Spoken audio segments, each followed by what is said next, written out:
Record. Okay. So does it show that I've started recording? Yes. Oh, okay. So now to start this project, like I did initially, I have a like the startup code. I put it in a GitHub. I put it in one branch, and also in the other branch also, I will going to put the full project. So if you want to go over it again, you'll be able to know what to do from beginning and how to attack it from scratch. So that's why we are doing that. So now before I start everything, I have to introduce how many of us know about continuous integration? Do you all know CI/CD? How many of us know about CI/CD?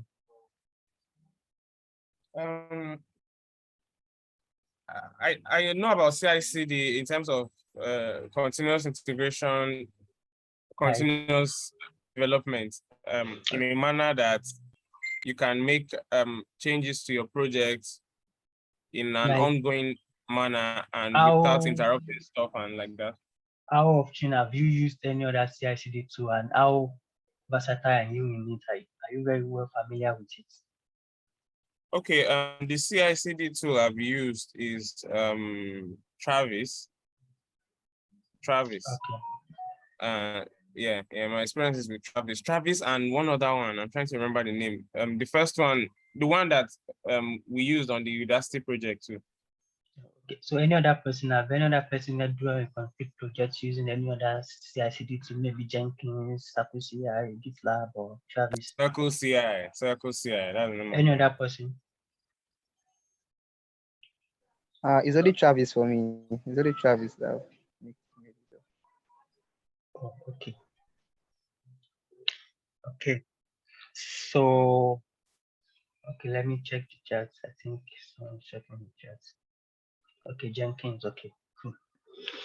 So now let me just give a brief. What's just CI/CD tools? Then we just go into it. So we'll be very fast. I don't really want us to use much time today. So just like we asked, what is continuous integration, delivery, and deployment? I put it in the documentation in the GitHub. So I just want to explain what is continuous integration. It always allows development team to quickly integrate their code changes. Like if you at every point in time as a developer, working as a developer, you always have changes in the code every time you are doing it. Maybe you have changes in your storage or anything that you quickly want to modify. So for you to do this, you can't be doing this manually. And because like take for example, Google have like over 1 billion codes. How do you want to go about that and start fixing something manually? So that comes about reason you have to automate some process. So that's more about continuous integration. And continuous deployment is like a strategy. So like it's a strategy that we use. It's a continuous like it's strategy that you use in which you commit your code that passes like just like automation, just it's automation strategy that you use. That's more like a deployment. And what is continuous delivery? So when you're talking about continuous delivery, then that's when you're talking about a mindset. That's what I used to call continuous delivery. I say continuous delivery as a mindset. And if you have a mindset of continuous delivery, that is when you can actually bring in continuous integration and deployment into place. First of all, you have to convince the management why you need continuous integration and deployment. So for you to be able to automate some process, both the management team, the developer, everybody in the company that are coming together to do this now have this mindset of what of this continuous integration and deployment. Like I just put it here, it's just like a development practice in which code changes are automatically prepared for production release. So that's how it is actually. So now with this, there are many other benefits. I don't really want to go into the theories, so that's not what is there. So I put it there so you can read it there. And so the tool we'll be using for this our continuous integration is Circle CI. And the reason why we will be using Circle CI because it's kind of free and you can have several builds on it at a time, unlike let's say Travis, in which you have a particular there are a limited amount of credits in which you must use. So on Circle CI, you can have like 70 builds or above a week. And like, I think it's 30,000 credit or so. I can't really remember. So that's it. So now getting started with this project, like we'll just try to show us the interface of the project, how it's going to, although might not be able to do the full project, but let me just show us how the interface looks, so you have the idea of what we really want to and how the endpoints will be. I think it's here. Just a minute. I just have a short video on it. I think this is my channel. Okay, so this is how the endpoint of the project looks. Like when we deploy it online, we're able to log in into our how do you call it? Into our application. So this is how it's going to look. This is the interface, this is just like the front end interface, and this is what we want to deploy into the cloud. So let's just get into the business of the day. Oh, where am I? Oh, sorry. Okay, so the first thing we need to do is creating this project. First thing you have to do, of course, clone the project into our local machine. And like I said, let me just put this somewhere here. Okay, so we have to clone the project into our local machine. As you can see, I've put it here. That's why you can see it here. So this is what we'll be working on. And at the same time, just a minute, I want to move this somewhere else. So, okay, just a minute. Okay, so I've already cloned the project in my repo. So it's here in my VS Code. So this is what we'll be working with. So I just want to give us a brief introduction. So this is the back end of the project. It has all the files that is in it, and this is our front end application. So now we want to deploy this thing in AWS, and we'll be making use of Ansible, we'll be making use of a Cloud-Formation, and we'll be making use of Circle CI. So in order to do this, if you check the GitHub, so it's going to be very easy for us. I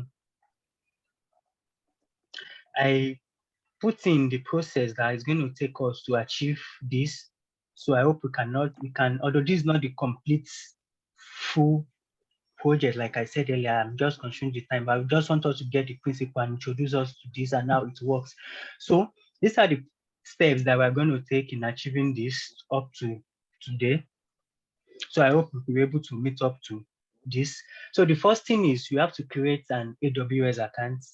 So I don't want to assume that everybody has an AWS account. So, but let me just say some of us have an AWS account. So the first thing you need to do is you just go to AWS. Like I have an account already.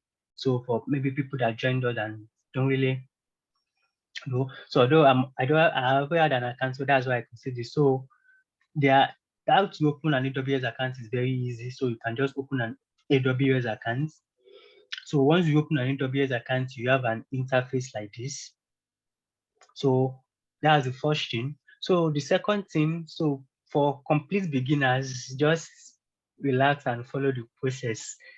You get to understand it also maybe in subsequent videos, and you can also do a video for absolute beginners. So, but this is more like people that have been into it and they understand how it works. So the next thing is to create an IAM user and make it programmatic. So because we want to work with our AWS console, and we want to be able to create an access. So we need a user that we're going to be able to create an access into the AWS account. So that's why you can see I have one user already, which is this. So I'm using this user to connect to my instance. So after we've done that, then let's go back to the documentation. Then the next thing is we create a database. because every time we log into the website, we need a database in which, mostly for our backend, in which we want all the information and data to be saved.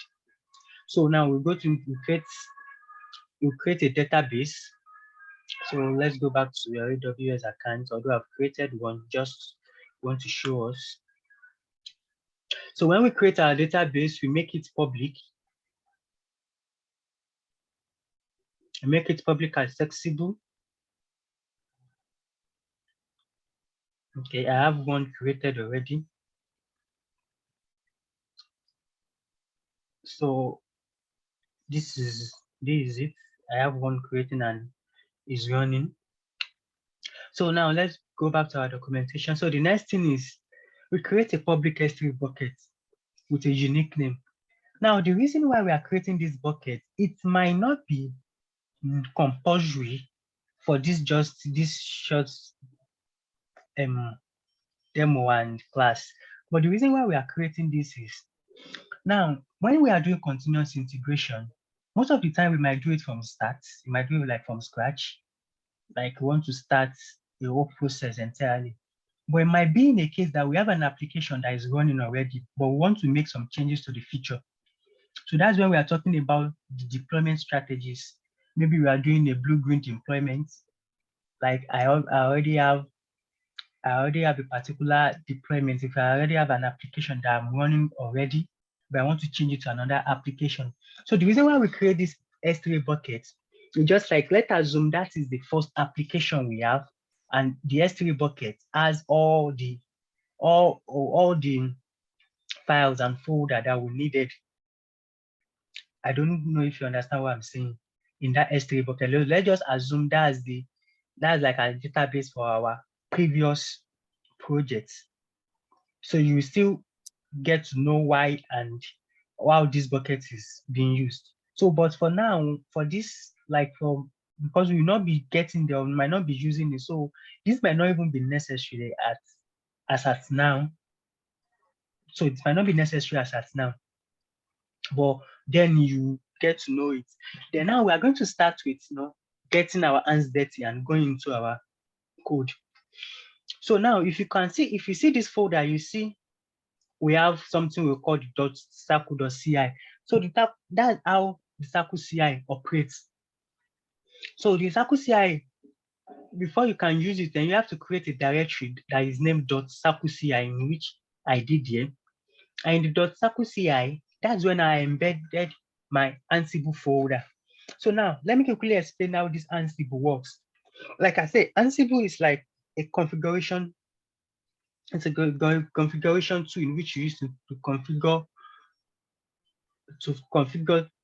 different processes that we want to do. So in this Ansible, we have something we call the playbook. So Ansible, that's why I used to call it like as Ansible playbook. Ansible playbook is just like it's a YAML file. It's not like it's a YAML file. It's just like a single YAML file. And if you should look at it, this is the directory of my Circle CI. I have my Ansible. I have some files. So to make this more clear, let me do something here. So let me cd into my Circle CI. Then let me do tree. Okay, let me maximize this. So in my Circle CI, you will see that we have 7 directories and 11 files. So inside this Circle CI, we have Ansible, we have the config.yaml file, and we have files. Now this Ansible has like, inside this Ansible, we have like 2 YAML file and 1 text file. I will explain what they are doing very soon. Then we have something we call the row. Then inside the row, we have 2 other directory. So inside that directory, we have something we call the tags. Then inside the tags, we have the file. Now let me quickly explain that. Now in this Ansible, like I said, Ansible is just like a YAML file. And in the Ansible, we put in there what we wanted to do, which is we will still get to this, but I'm just explaining the folder. We want to configure our server.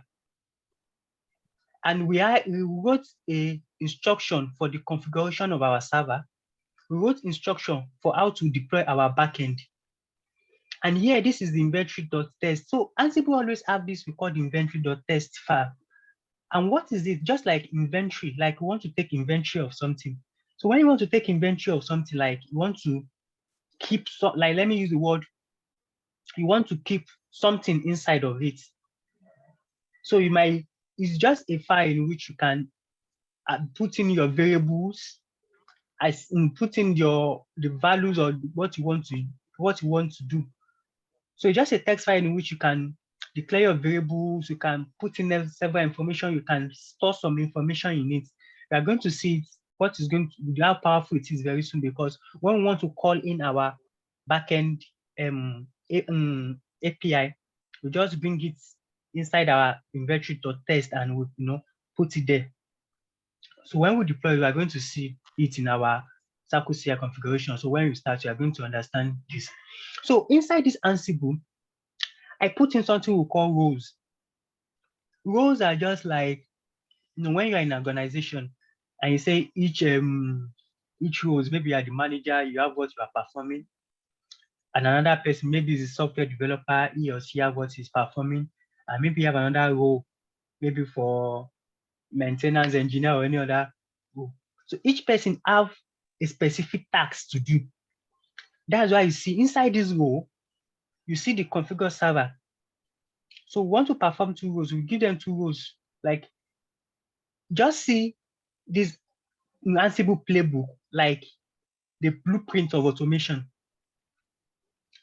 Just see it as a blueprint of automation. So you are actually defining each steps. Like you can see the tree is being arranged. Now in this role now, you have a configure server and we have deploy. They are both in the same directory, the configure server and the deploy. And in the configure server,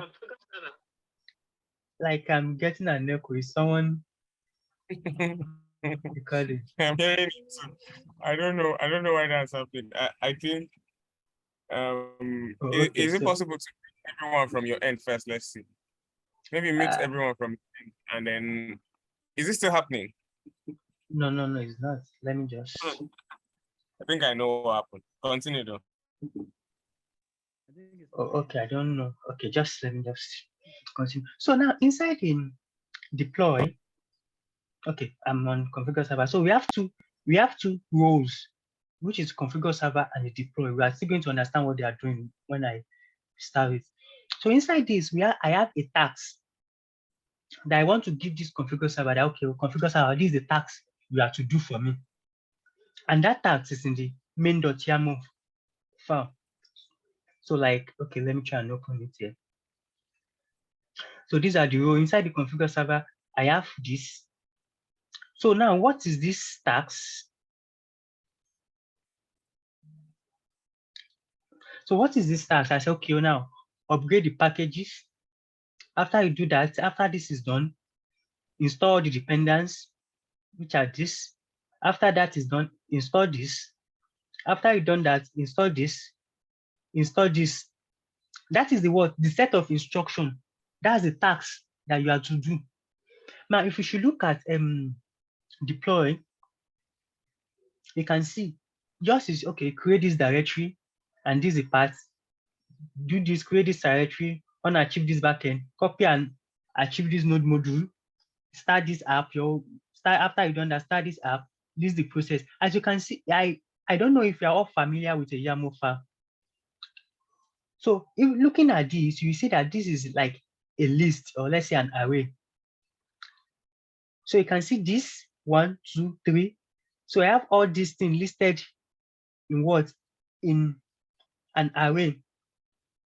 And I'm giving each of them the task to perform. So that is why you see them, okay, like I said, you have the row, you have the task. So inside the task, this is what they perform. So this is just the README file. So it's not something like that. So the same thing happens for this. So if you should look inside this other one too, we have our config.yaml.y ML, which is what we are going to use, which is our Circle CI YAML file. And then we have our files. And these files is what we'll be using to set up our infrastructure on AWS. And all these files is what this our Ansible will refer to and used to create our application. Okay, Adesami, you have a raise your hand. Okay, do you have a question? Yes. Please, Okay. What is the YAML file? I can't hear you. Can you raise your voice? I said, what is the YAML file? Oh, okay, so a YAML file is a scripting file. Let me put it in that way. And it's basically we have a YAML file, we have a JSON file. So most of the time we use YAML file. The extension can either be .yaml or .yml. So it's still the same. So we might have a JSON file. So they are just like a scripting file in which you, just like the way you write your code on, how will I say this? Just the way you write a Python code or JavaScript code. So also that's how YAML file also looks, in which you used to write code. So all this you are looking, although it's kind of readable and it can be interpreted by human, but it's still some lines of code. And it still follows some process and instruction. I don't know if you get to understand. I know why you're asking, you're still a beginner in it. So that's why I'm trying to find the best way to explain. But then I know that my explanation is kind of complicated, but don't worry, very soon in our subsequent lesson, you get to understand it better.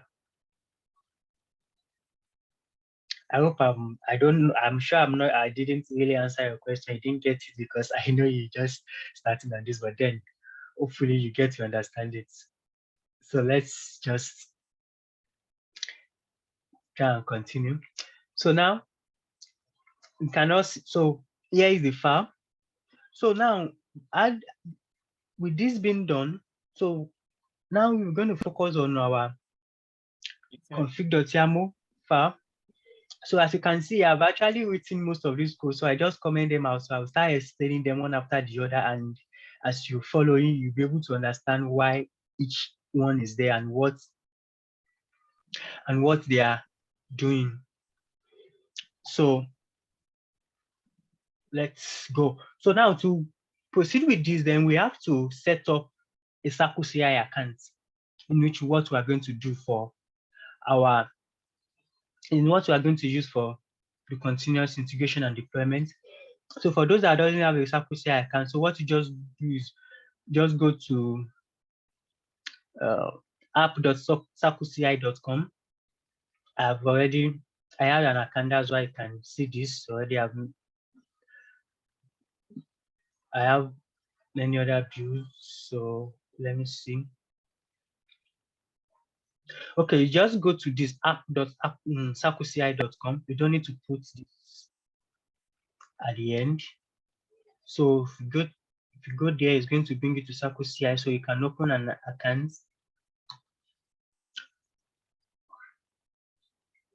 So if you go to that, because I've created my account and I've linked it with my GitHub, so that's why you can see it like this. So if you're just starting, you won't see all this. So if you look at it, you see several views that I've done, and some of them fail, some are successful.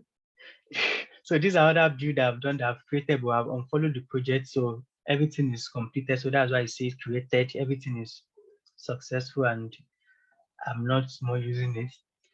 So that's how you see like that. So after you get to this platform, so this is the project that will be working. Is it this?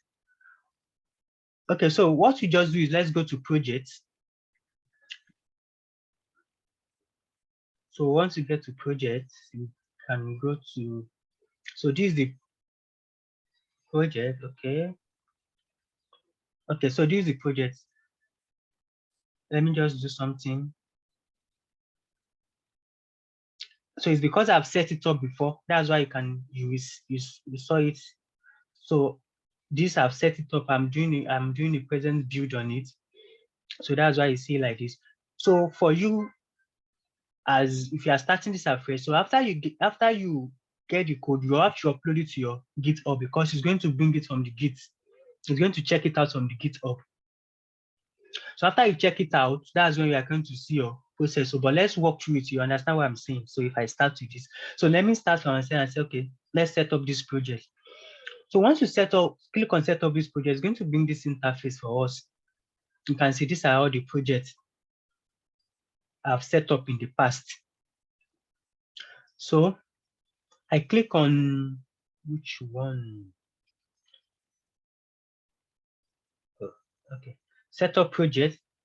Then it will prompt you to put the branch that you are on. So for this project, like I said earlier, I created 2 branches, main and dev. So the main is where we are going to have the full project, and the dev is for the starter pack. Is it dev? I think it's development. I have to check later, but I think it's development. So here we are using main. And because in our Git, it saw the main branch. And inside the main branch, it see that there is what you call this directory, .circle CI, in which we have here.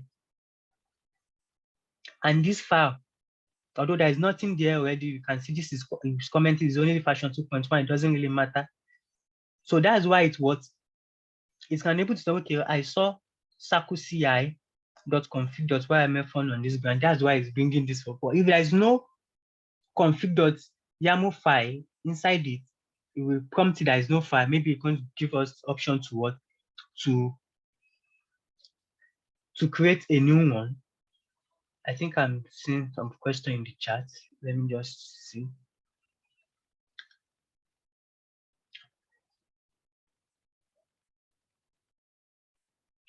Oh, okay.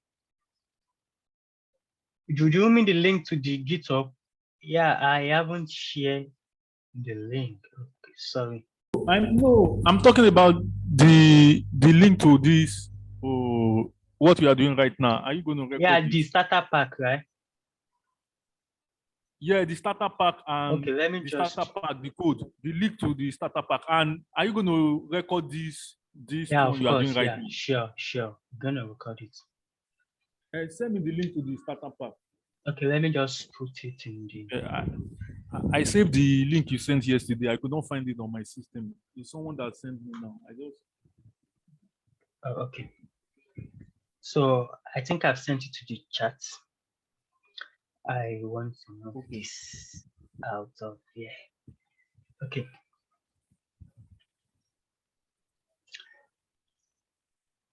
So, okay. So where are we? Okay, I tried to send. Okay, so I think we are on our Circle CI. Okay, so now we have the main there. So let's just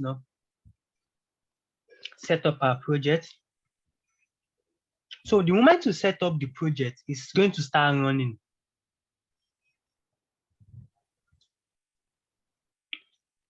So the reason why it's not running now is just going to give us fail. Is because he said there is no workflow or build job in the config file. And why is that? Because if you can see there, we don't have anything. We only have the version here. So that's why we have that. So we have not done anything yet. So that's why it's saying that. So as this is saying this, so the next thing we need to do is, okay, I think there is a step I omitted earlier. So in our AWS console, so there is something we need to do. We need to create okay, I didn't omit it actually. Like when we create our what's it called? Is it no? Okay, I think I've not talked about it. So we need to create what is it called? A key pair. Yeah, I just go to the key pair, but it's fine. So we need to create a key pair. So that's the key pair is what we are going to use to SSH into our into our instance that we'll be creating with our CloudFormation. So we need to create a key pair. Although I've already done that, so but I have to show you how you can create for people that are new to it. So just go to key pair. So when you create the key pair, I've already created one, which we'll be using. So, and this is the key pair we'll be using. So when you create this key pair, so what we want to do now is we want to give access. What we want to do basically now is that we want to put in our environment variables inside our Circle CI. Everything that we'll be using the project, we want to put it in the Circle CI. So now we go to project settings. Once you go here, go to our project settings. So here you are going to see everything. You see SSH key. You see Slack integration. Maybe you want to include what's it called? What is this? It's going to be sending us message to our Slack. It's going to giving us monitoring. Yeah, so we can do Slack integration. So here you can see our environment variables is here. So if you click on our environment variable, you can see I've already added the environment variable, but I'm going to walk us through how you're going to do this. So, but let me go to the SSH key. So if you should go to this SSH key, you can see that I've already added this SSH key, which is the key pair I created here. So how am I going to do this? Once you create a new key pair, just like this, you put in the name, whatever it is, we want you to create. I'm not going to create, I'm just giving an example. So once it's created, the key pair is going to what? It's going to what? Download in our system. So you can see I have it here, but let me just. So once you have it, the key pair downloaded, so you just go to the folder where you have the key pair and you do sudo cat, you cat the key pair to be able to see the private key. So we do pipelines.pem. Remember I said earlier that I created the key pair that is called pipeline. So I'm going to save in pipeline.pem. So just copy all this, everything from beginning. But I think this from beginning to the end, from here, you can see the place I copied and the private key. So copy everything up to this place and just copy it. Then go to your Circle CI, then come to add SSH key. You don't really need to put this, it's not necessary. But once you put this here and you say add SSH key, you can see it's exactly the same thing that I have here already. So you put it there. So it's going to so this is SSH key. You're going to be using, we call it a fingerprint. That is what we're going to be using to connect into our instances. So let me just raise it. So I just want to show how you do it. So after you have done that, then you have some tons of environment variables that we use here. So which are these? So now this is our AWS access key in which we use both our access ID and our access key, in which we know when we create our IAM user, what we are going to use to log into our instance. And here is the region that we are using. So now this is the database connection. Like which database are we using? If you are using MySQL, you are going to put it here. That's we use Postgres. So this is for database migration. So just if you are doing your own project, so what you just need to change is put in your own ID, your key, then the region you are using. You can just make this one default. Just leave this as default. So when you get here, what you put there is a Postgres database host name, or most of the time you call it endpoint. So if you go to your RDS, so if you go to your RDS and you see the endpoints, okay. So still loading, let's just give it shoot. So it will, I don't want us to take, okay. So let's go here. So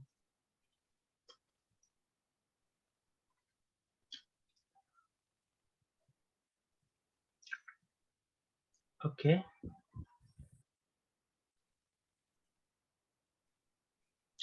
So this is our endpoint. So this is going to be our host name. So this is what we are going to use here as our host.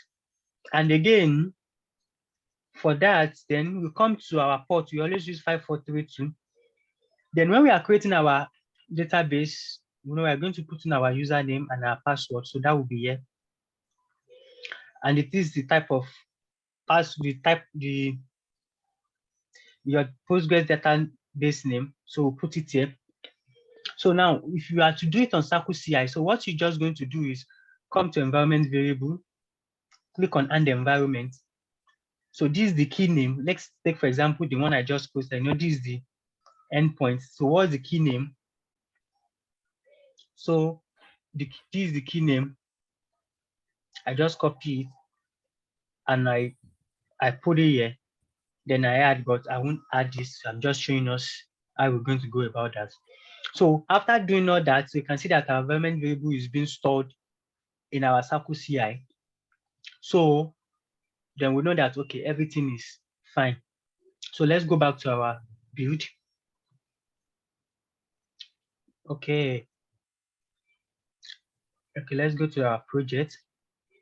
So now these are our projects. So now what are we going to start with?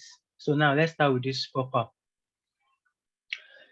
So every time we will be pushing into our Git. So now these are our config.yaml file, and don't bother about all this bunch of code that you are seeing here. So we're going to run over everything together, and we'll use it to build our first job.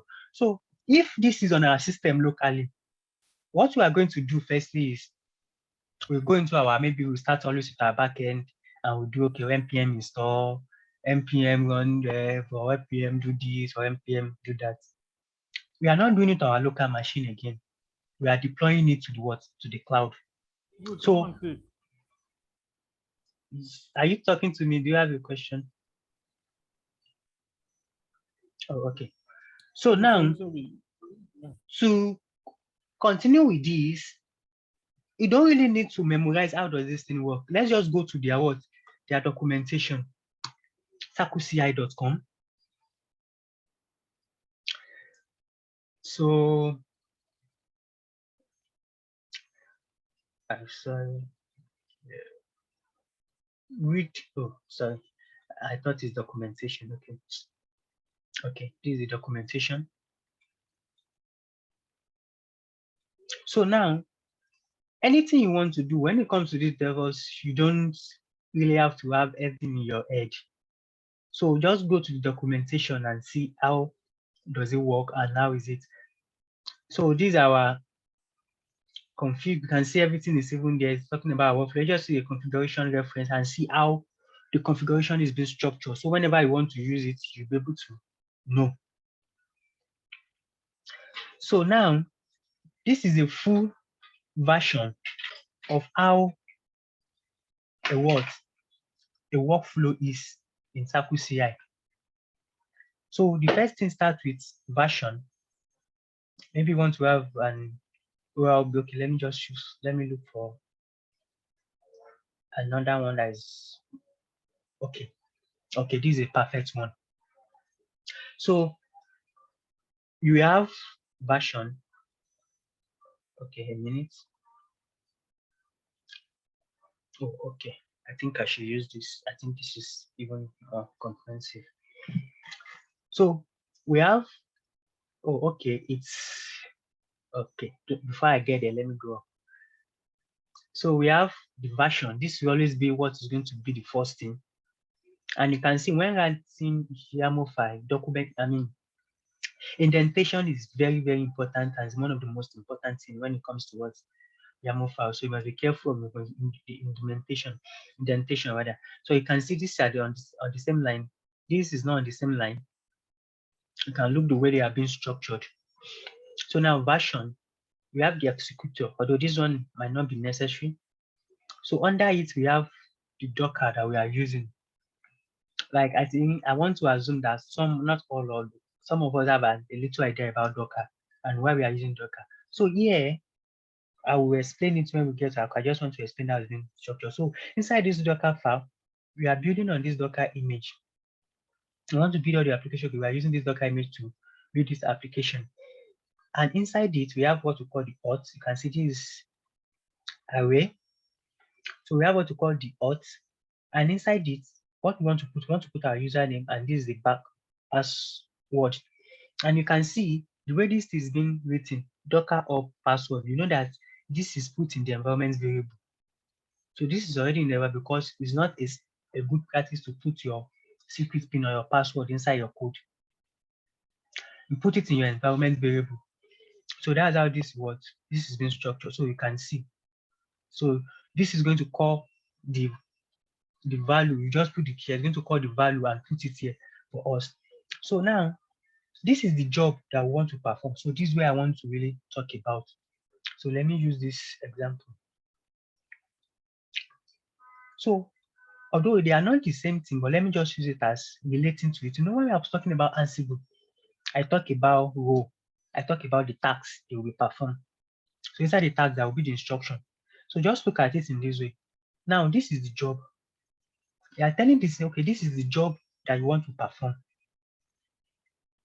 So the job that you want to perform is firstly build. So it can be any name. So we want to do what? So when we start writing the code now, you understand. Just this one is just to give you how this is being structured. So when you want to, so just to introduce you to how the importance of documentation and why you don't need to be afraid of anything. Just go to the documentation and see that it's been arranged. Then you can know how to apply it. So now the first job we want to do is build. And inside that build, we have, let me call it a text, let me call this let's say tax. Do you understand? So let me just call this a tax. Then inside the tax, I have instructions. That's why you just look at the way the line is being slanted like this. This Docker is inside this build. Then this image is a list inside this Docker. Or you can say, what's it called? You can call it maybe an array or list, the way you understand it, just know it just looks like an array. So inside this, we have what? We have auth. And inside the authentication, we have this. And then we have what we call the environment. We are using CI. So everything here is for this. So we have another list, or let's say array, which is, we are using another image. We have another thing, everything here. We have another, so this one is just explaining. So this one is kind of writing different images. So after we have done that, then I think it should be down too. We have something we call the workflow. I'm trying to see. Okay, I think it's the first one. So we have something we call the workflow, which is this. So one of the three most important things that I should take note is the version, the job, and what are the workflows. So the workflow is going to give reference to the job that you are doing. But let's just go to our code so you're able to understand. So it won't be like I'm just speaking some unknown grammars.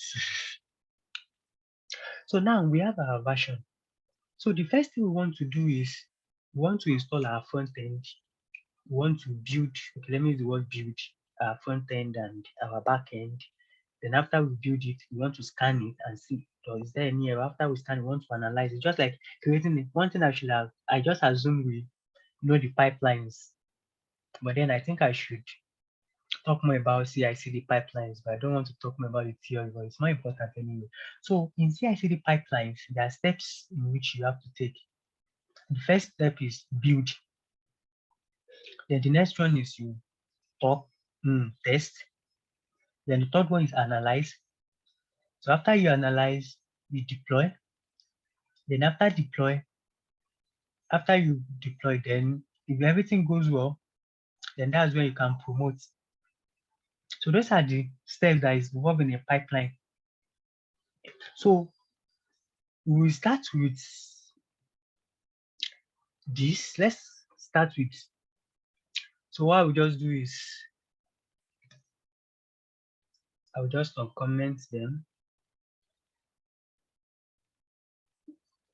Okay, I hope I'm not fucking with indentation. Okay. So I want to start, just don't worry about this, we still get to them. So that's why I'm commenting and I'll be explaining from scratch. So now, the first thing we want to do, the first job that we want to perform is we want to build our front end. And if you're using this inbuilt, Docker image that is in Circle CI to build this our front end. So after we've done that, we have had, okay, this is the name. You can change it to anything. It doesn't matter that, just change it to the name that is more readable by someone else. So someone can understand what you are doing there.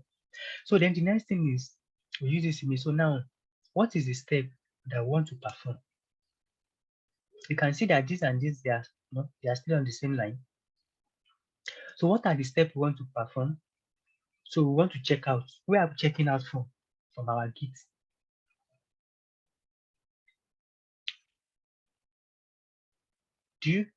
Are you with me? I don't know if you are following me. So let me just know. Let's just signify so I know that I'm not talking to myself. I'm following you. I'm following, sir. Okay. Following. So now Yeah. I will still explain this restore cache. You remember when we do, let me go back there. Let me go back to, I think it should be inside our row. Okay, so no, we have not got it now. Okay, no, I will still get back. We still get back there. Let me be too ahead. Now, yeah, what we do is we want to restore cache because whenever you start with,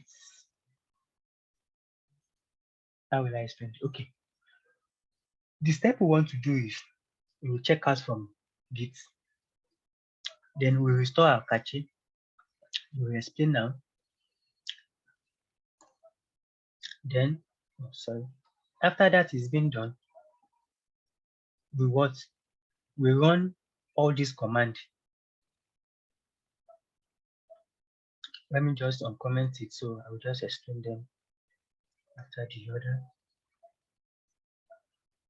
So I don't want to just give us just explain the code and just like that, but I want us to be doing it all together. So now I say check out from Git, restore the cache. Which cache? The front end build that we're going to build. Then run this command. What's the name of the command? We said we want to build front end. You can see that it's kind of user friendly. And you say, what's the command I want to run? So for us to run it, remember, if you want to start with your front end, for example, you have to cd into your front end. You said, okay, cd into front end, install npm install. So install all our packages. So we assume that we already have a package.json inside it. So after we've done that, we said mtn run build this image. Then after you have done that, this is done. You tell you, okay, now save this cache. Reason is because when we run npm install, we have all the front end. We don't want it to keep on running every time we do that. Just save this cache. Just save this node cache. This is the path. It's going to be the front end. It's going to create a node modules. Save this cache. It's for front end build. So every time we want to use it, we just call it back from this our save cache. You see where we are going to use it later. So the second job that we are doing, can you see that they are in the same line? It's like we want to build our backend, just like we did earlier. So if you follow this, you're able to understand it. So just like we did earlier, let me just comment on this command.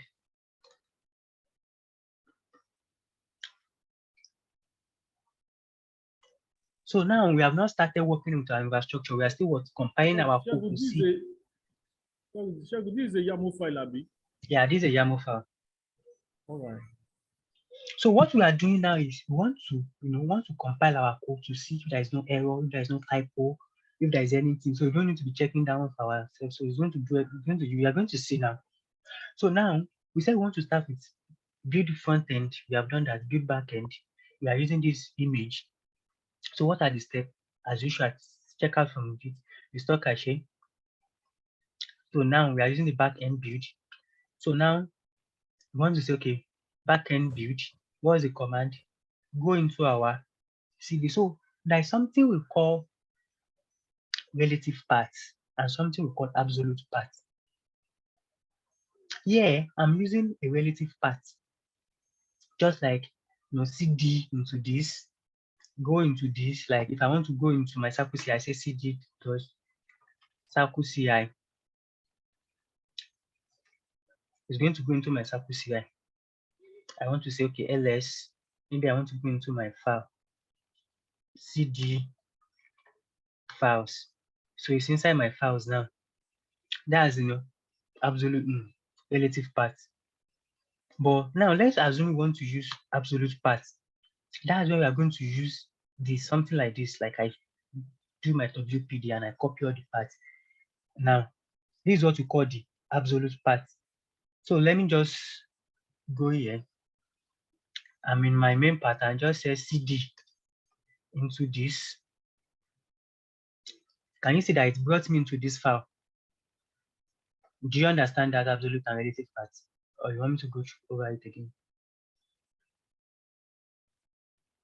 Do you all understand what I just did? Oh, okay. Let me assume we understand, because I'm not getting anywhere. Sir, explain it again, please. Oh, okay. Now look at, because this thing is very important here. Let me do something, right? I do CD. Now here I'm in my root, pwd, right? Okay, I'm in my root folder. Do you understand? So if I should do LX, I will see everything that is on my system. Okay, let me do desktop. Okay. CD desktop.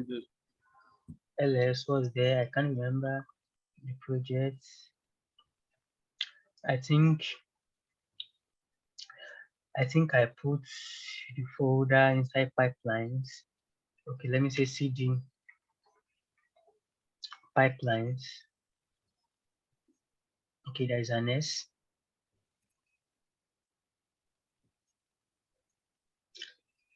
Is there no pipelines? Oh, okay, I didn't. Yes. Okay, CD pipelines. What's inside? Okay, I have. Let me CD into my CI underscore CD pipelines. Am I getting something wrong? Oh, okay, sorry. Don't mind my keypad.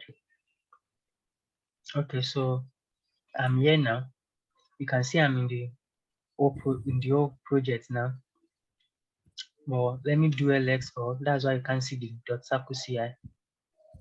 You can see the circle CI is there when I do LXA because it's not here. So now let me do inside, let me go inside the circle CI. CD dot circle CI. Oh. So I'm inside my circle CI.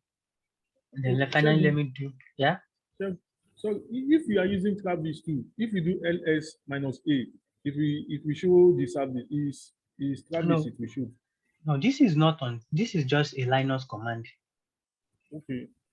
So we are not. So what I want to explain to you, we are going to use it in Travis, the absolute and relative part. So I'm just trying to navigate into where those files are, the folder and the files. You know, when I'm trying to do CD into this, it takes me a longer time. Do you get? All right. And yeah, when I was doing CD, I was even making some mistakes. Maybe I don't know the name of the file. But now, let me go back to my root directory. Can you see I'm in my root directory just like the way I started? Let me just clear this. If I just do cd into the path to the folder, this is the path to the folder. It's going to take me to that folder. Can you see?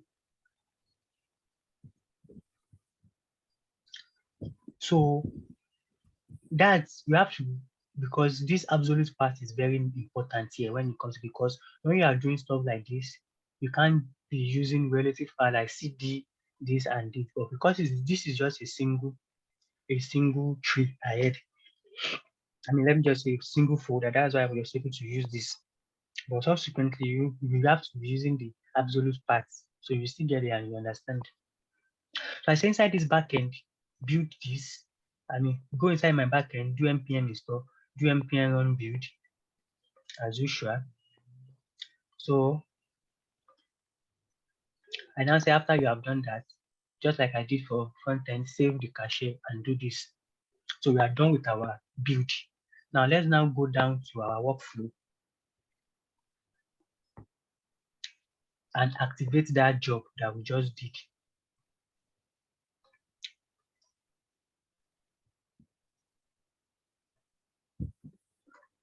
So now you can see.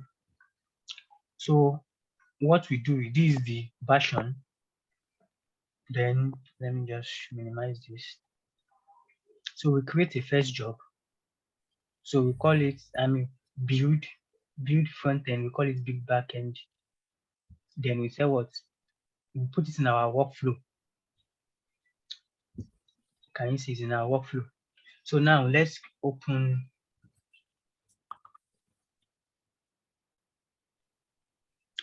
So now let's,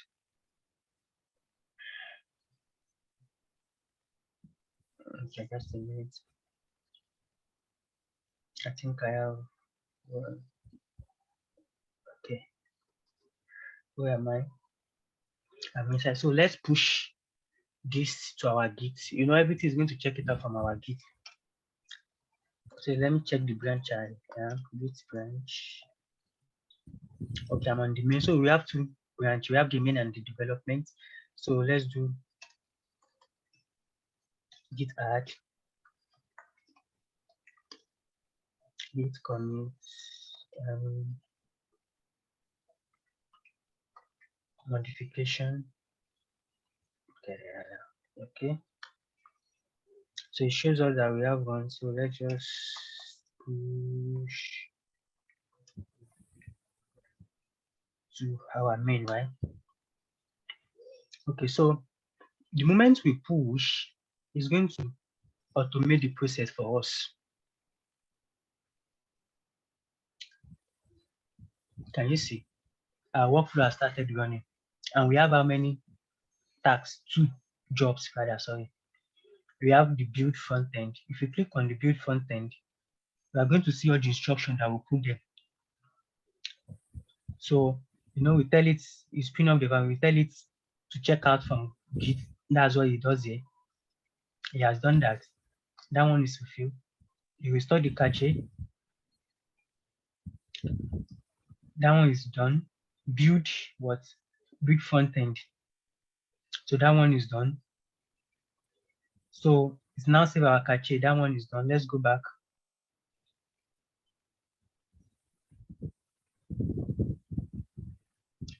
So, but then our build failed. Why? What do you think happened? Can someone tell me? I know you don't need to know what. Let's just say, so then our build failed. Let's go into it. Why did it fail? Can you see? That means we have a mistake in our code. So I purposely put this so to be able to explain to us how this thing works. So you're able to see guys, this thing is telling us that there's an error here. Do you get? Now let's go back to our code. Is in our where? Backend, right? Let's go back to our backend. Then our source, main.ts 31. Can you see these ones are not supposed to be here? I clear it. So I push again to Git.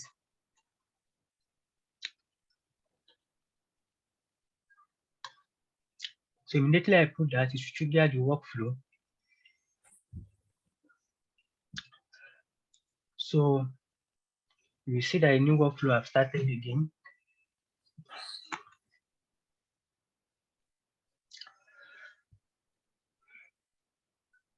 So you see now.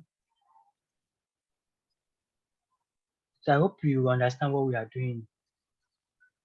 I know it's for the first time, you might not get it, but if you go over it, watch the video and just try to demonstrate something like this, you'll be able to understand it. So can you see that all our build is successful now? So we have finished our build process. So let's go back. Can you see? So that's how this thing works. So when there is error in your code, it's going to, oh no, there's an error, this one cannot be, this cannot compile. Go and fix this. So I put that one there so you're able to see how it works with our build. So now, so the next job that we want to do is, let's test our front end and our back end. So let me uncomment this and I will explain it to us. So I hope you understand the reason why I try to uncomment this, so to explain and see how each job is being done. Sorry. I have a question. Okay, what's your question?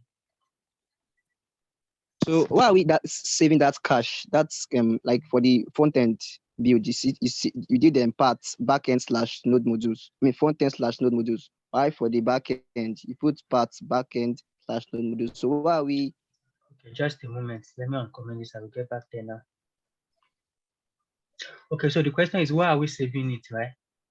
Yeah. Okay. You know, when we do our when we install our application, we always create a node module. Let me go to where you're saying. You mean this part, front end node module, right? Yes. And here, back end node modules. Yes. So because here we are building our front end, and you know our front end has its own package.json file. The back end too has its own package.json file. Do you understand? Because now, if I should go into this folder now, if I cd into my backend, for example, then let's list what is inside our backend. You can see we have a package.json. Okay. Can you see? Yeah. So if I do npm install now, locally, it's going to create a node module, right? Yes. So that's exactly the same thing that we're doing there. So front end or back end / the node modules. Okay. Do you understand? So let's quickly, I don't want us to spend much time here. So the same thing we did here, maybe I should just do the 4 jobs at the same time, but I will explain it so we're able to save time. So now we have done our front end build. So we want to do test phase now. So the same process we took earlier. So this is test. This is the name of the job we want to do. You can give it any name, but this will make it more readable for us. We're able to understand. All right, let me just do this space. So you said test front end. Use this Docker image. So what are the steps? Check out from what? As usual, Git. Now, this is now the reason why we are saving our node module in our build. Because after I build it, I want to test it to see is there any error or is there anything.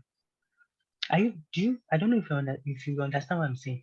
Now, this step I said check out from Git. Now restore the node module that I saved for my front end. Do you understand? I want to test everything all over again now. You say now restore those node module. And what is, can you remember, if you remember here, we did this is the node module, right? This is the name we give to it. This is the key rather. Front end. Oh, sorry. Okay, this is the name we give to it, front end build. Right? So here now when I want to test it, I say, okay, now restore those node, restore. Where is it? So okay, it's not even okay. It's not. Is it here? Oh, sorry, here I was. Okay, now what we are doing now is we are restoring our cache or cache. Firstly, before we restore our node module, we have not gotten to see we restore our node module. Or what make a minute. Okay, build. Okay. Yeah. That's true. So now we want, this is not the node module we want to install. We want to install the cache first before we install our node module. And this is the key, like we did earlier in our front end. We're still going to do that now. You see the way we use our node module.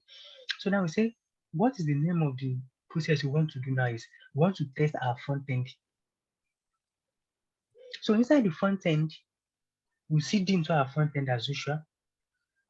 Because we are using Ubuntu, so we know, okay, maybe why we, okay, you see when we configure it, you see we are using Ubuntu system. So that's why you see sudo apt install node.js. So maybe if you are using another instance, we just use, instead of apt, we use yum. Maybe it's another instance or any other thing. So it depends on each of the command lines. So it's not that this is the main command line. So we're only just do put the command that is related to the type of virtual machine we are using. So then now do the npm install, then npm run test to test our front end. So we do the same thing again for our back end, just like we did for our front end, we do it for our back end. So I don't want to, okay, let's try and do this also. Let's push this to Git. So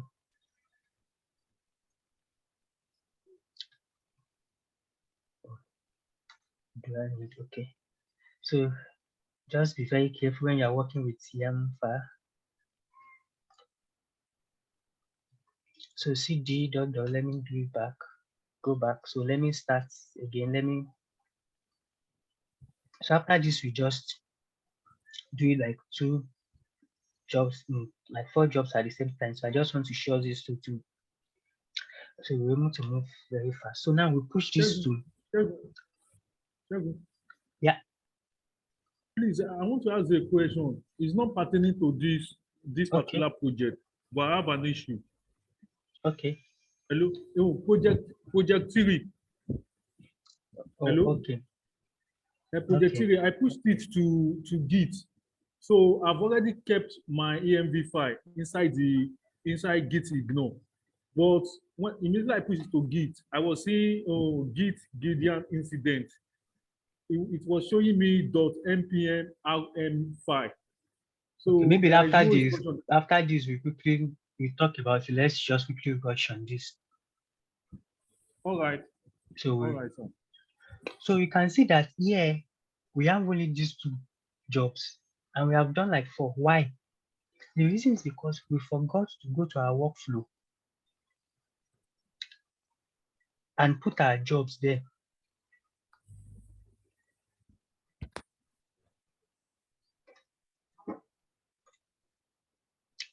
Can you see?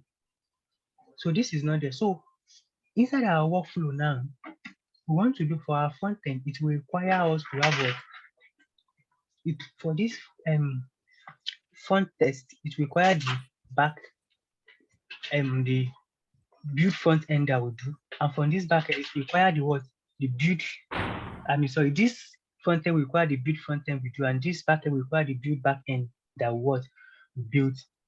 So now let's push this back to Git and try again. Git add all. So I'll be very fast because I don't really want. I have another section too that I want to take after this. So, and I want us to meet up. So let's go to this. So you can see that we have all the 4 workflow here now. So let's just give it some seconds for them to finish. Then we go back to our workflow and to our Circle CI rather and see what's next and what are we doing next.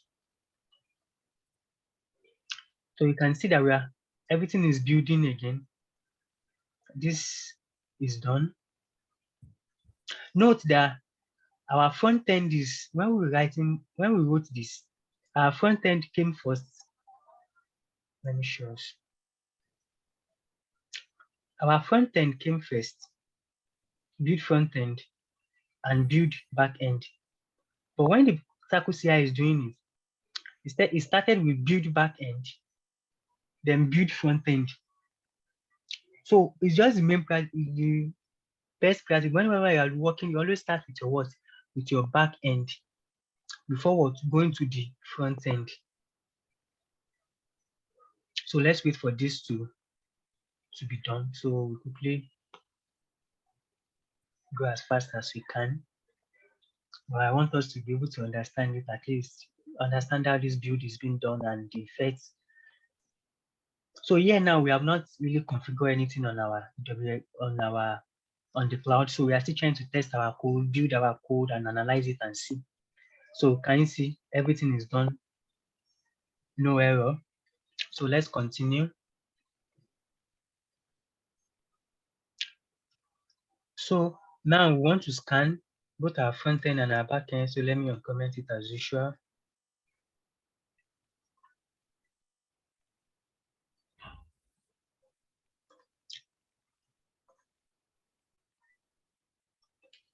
So I want to be very careful so I won't miss the indentation because it's really very important.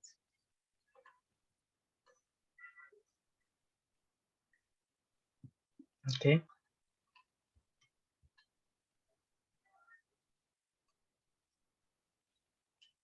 So now we'll be doing both our front end scan then.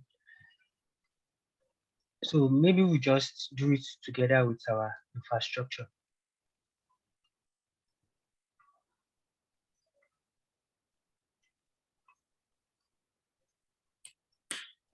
So because you're still going to follow the first step we took on that, so I can just use this to explain it together. So it won't take more time. But if you have any question now relating to this, I can quickly answer it as I'm doing this, so we can save our time.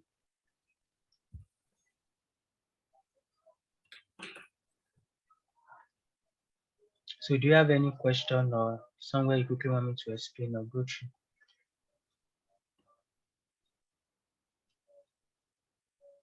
Any?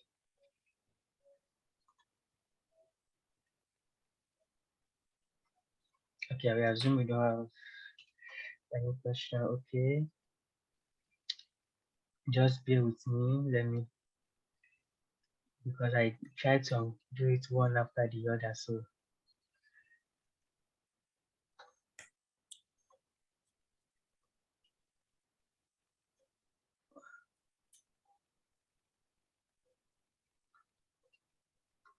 So now what we want to do now is it's time to configure the infrastructure that we want to do. We want to deploy our infrastructure. Although, okay, I think I've not explained this scan backend, just like the way our front end and our back end are just like the way we do to our build and test. So now what we are doing basically here is, sometimes when you run npm install, you might get an error. So you might get an error, or maybe there is a link, there's maybe some dependency that is misbehaving or anything that happens or might happen. So this is where this scan front end works, just like the initial command where we do it. So you can see in this command, we do that npm audit fix. If you remember, most time when we have an issue with dependency, we always want our audit fix. So that's what we are doing here too for our front end and our back end too. So just like we want to fix it and do a quick fix. So now, just like the way we did earlier, so I don't really want to take much time. Yeah, so now we want to go to our deploy infrastructure. Now this is where we will be running what? We'll be making use of our Ansible and other tools. Now, the first step too is we check out from Git. After we check out, we try to install this, and this is to zip our files. Because when we want to configure our infrastructure, first we have to zip and push into our S3 bucket. Or maybe we have to push it to our CloudFront. We are going to see that here too. So now, you can see the command we are using here. We are not using apt here, and based on what we want to do. So you might not really say this is the main command you use for this or for that. So now, the first thing we want to do here is, after we do our checkout and we have run this, we have installed this, Then we want to make sure that our backend infrastructure exists. We have backend, we have the front end. So how are we going to do that? We are going to create our front end with our, what do you call it? With Cloud-Formation. Both our front end and our backend with Cloud-Formation. So now this is where this will come in. Can you look at that? If you should look inside our Circle CI, you see that we see Ansible, you see file. So when you look at that, you see something we call the backend.yamu. You see the frontend.yamu. So now this backend.yamu is telling us about information about an infrastructure. It's like, okay, we want to create this instance. We want to create this is the parameter. So this is the resources. Like, are we familiar with familiar with infrastructure as a code, how to use infrastructure to deploy? Have you ever used something like deploying application, maybe an EC2 instance in the cloud, or maybe any other, might not be Cloud-Formation, maybe Terraform or any other, or maybe it's for Azure or any other platform. Do you have any experience or is that, or have you done anything with that before? I hope I don't have any question in the chat. You mean experience using Terraform? Maybe Terraform or Cloud-Formation or any infrastructure as a code. Yeah, I've used Cloud-Formation to create infrastructure. Yeah. Okay, Cloud-Formation. so this any other person, any other?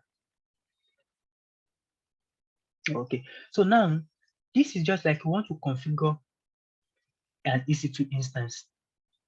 So now this is the name of the EC2 instance. This is the type. And what's going to be the property of EC2 is I want to use T2 micro. So inside the security group, like using my Keypad that I use, and this is the image ID, like this is mainly for Ubuntu. So I said for this EC2 instance, create an instance with this instance security group information. So the ingress rule is going to allow access from port 22 rather, sorry, that's an SSH. So going to allow ingress from 3030. So 1990. So this one is for like if you want to configure Prometheus and every other monitoring tool. So that's why I just added. So it's going to create an instance with this configuration. That's what this is going to do. So in the front end too, it's going to create an instance too. So what it's going to create is going to create a bucket. It's going to create an S3 bucket. And I just put a name like this so that it's going to be unique. I just put in, it's going to create this S3 bucket, name this bucket.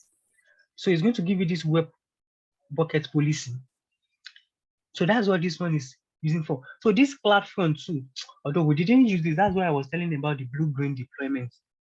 But maybe in our subsequent project, when we are building a full project, you get to use that. So now that's what I wanted to do here. I say AWS Cloud-Formation deploy. So if you should look at the backend /YAML file, then look at what I did here. Do you see that this is an absolute path? I said .circle/file/backend.yaml. So this is circle CI/flash, this is backend.yaml file. So the same thing happens for our front end too, /frontend/YAML file. The same thing happens too for our front end. If you can get to see this.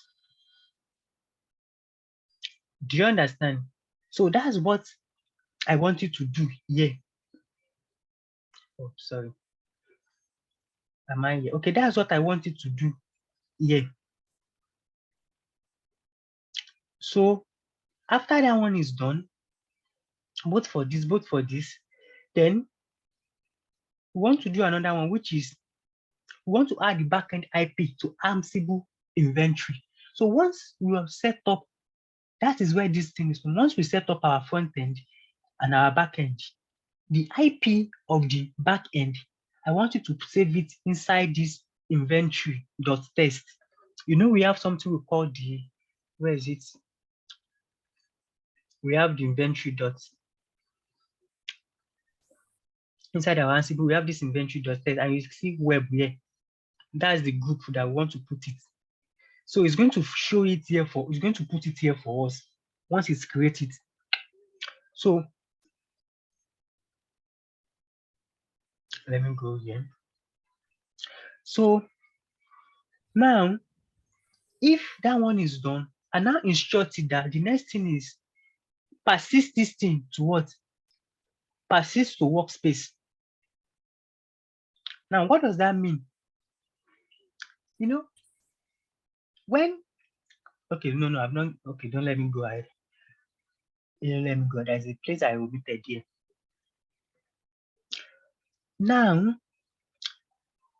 what I did here, when I'm saying adding, although this thing might just follow, if you have anything, you just get on that. It might be complicated at first. So what we do here is, but add backend IP to Ansible inventory. That's the name of what we want to do here. But then there is something we do between, which is this. We want to use a third-party database. I have a question. What is that? No, this is a blue-green. This is like a blue-green deployment strategy. So that's why I said like the person that has the question asking, is this a canary deployment? So it's a blue-green deployment. So here now, whenever I generate this backend IP, I want you to quickly save it in a third-party database for me. So I will now call it from that third-party database. So once I call it from that third-party database, it will now put it in my inventory.tx file. So that's what this one is doing now. That's what this command is saying. It said, I put the text that you get, put it in this backend.url. So this backend.url now. So if you want to do this, just let me show you this. So you can just go, I created an account already. So this is the account. So now you can see this is the name of the bucket. It's a third-party bucket I use. So if you click on it now, so this bucket has no key. Okay, I think I've not. Let me go back to my bucket. I think this is the one I use. Can you see all my backend IP is putting it here for me, and it's going to call it. Okay, let me go to I think this. Do I use this? Okay, I don't. Okay, nothing is there. Okay. So I think I use this. Let me check. Okay. Okay, this is the bucket I used. So it's going to save my backend IP here. If I click on this now, can you see the IP is here? So it's going to save it here and transfer it from here into our inventory.test. When we run this, you get to understand what I mean. But for you to create this account, just go to because I've created this account, so I just go to kvdb.io. So once you go there, it will you register, confirm with your email and log in. But because I already have it there, so I don't need to to sign in. So let me quickly go because I have limited time now. So now let's just try and do this at the same time. So let me just explain it. So now the next thing we want to do is, okay, I want to add something which is destroy environment. And what does this destroy environment means? Like if I try to create all this infrastructure and it fails, then destroy the infrastructure for me so that it won't actually just stay there and just be consumed. So once the infrastructure fails, destroy it for me. But if it is successful, but leave it for me. So that's what we want to do. But for this, because it's just like we'll keep using it. It's like a command. So that's why we have to create the command here. That's why we have this command here at the top. So as usual, let me uncomment it and explain it.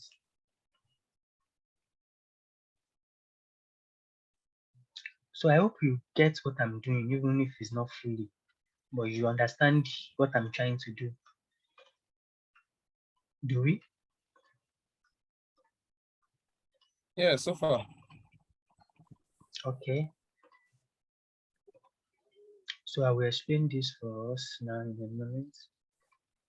So I think I should just uncomment the remaining two. So I'm just explaining them. We run our pipeline at once. Probably So, after having watched the video, I will be able to come because I'm trying to get it gradually. oh, okay. We are going to. The thing is, you can just after you watch this, after you finish this, you might just say, okay, let me just work on my own, maybe a project that I have worked on before, and use a continuous integration. Just use any pipeline that I think Circle CI is very friendly. You can just use it to deploy it. Like that's why I tell people to have the understanding of this. So if you have the understanding, you can quickly navigate to any pipeline and use it. I think I have a question in the chat. Oh, okay. Oh, okay. So now what we want to do is you can see that this command. Someone mute the mic like. Ouch. Oh, okay. Thank you. So now we want to put this command, like it's going to be a reusable code, just like the way we used to call modules that we can reuse. So is this destroy environment? You see the way I call it under beneath. I'll still go to it. So we want to create a command called the destroy environment and another one called reverse migration. So the destroy environment is this is the command that is going to what? Destroy the environment if it fails. So we just put the description. This is a parameter that all destroy all. But I mean the parameter is applying to all rather. So these are the steps. Run destroy environment when on fail. Can you see that when this thing fail? So it's going to be the input parameter of the what? The infrastructure that failed. So we now say I just put this one like if this input equals to the front end. So just like AWS remove this bucket that we created recursively by force, delete it. The same thing too if it is backend. So we just give it just write an instruction for that to delete this once this application, this thing fails, delete it for us. So the same thing too, before I explain this reverse migration, let me go and explain make migration first. So we'll be able to understand the reason why I put that there. So now I think we understand the deploy infrastructure. Although we have not run, I want us to run the whole single pipeline at once, then wait for it. So after we deploy our infrastructure, then we want to configure it. So when we want to configure our infrastructure, so that's where we come to our, inside our Ansible, remember we have, let me try it again here. Let me use another. Okay, it's still here. So remember we have our configure server, deploy backend. So this is a file that we want to use. Let me just, okay, that's not necessary. So here we want to configure what? Our playbook. So just configure the play. Web host. Remember in our inventory, we put web. So this is written as this is a group when it comes to Ansible. We want to name a group here. And we know we tell you that you should cut we are going to see when I want to we should cut and put the IP in this web. So when it puts the IP in this web, so we want to configure this is the host. So the host is going to be web, it's going to bring everything that is what under that the IP that we put in that inventory. So then this we are using Ubuntu. So now this is the command that we want to use to create our to create our server. So this is the precise. I want you to wait for 60 seconds. And before we can do that, first of all, say we have to install our Ansible. So, and the role that we are going to use here, configure server, can you see? Inside this role, we have the configure server and we have instruction here. So technically, it's going to, why is this thing not open? Here, it's going to import all the instruction that we have inside our what? Inside our configure server role, which is the main .ts, everything we have here is going to import it and execute it there. So that's how the power of Ansible, how it works. So now we did our, so now when we did it, like I explained the front end, we deploy our infrastructure. Let me bring this down. We deploy our infrastructure, then we put this command that we put up that destroy the environment. So once it fails, this will just come and destroy the environment. So the next thing we want to do is we want to, the first thing we do here is we deploy our infrastructure. We just deploy it. Then the next thing is we have to configure it. What do we mean by configure? That's where we have to put the SSH key. So we're able to what SSH into the what? Into our infrastructure. So I have to be very fast now because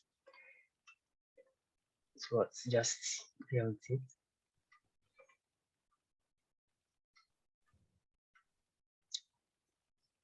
Okay. Did I do anything wrong? Okay, so once I just comment this, then the long code, so sorry. I didn't understand that. Okay.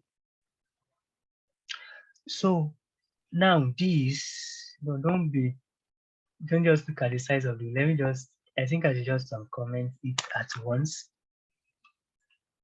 So let me use that to answer any question that we might, if you have any question, let me just comment everything and just let's explain it at once and look into it. Do you have any question or somewhere that you get confused?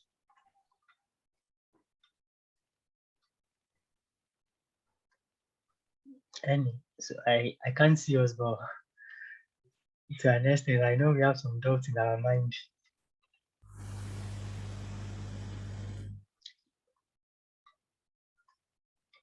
Do you have any?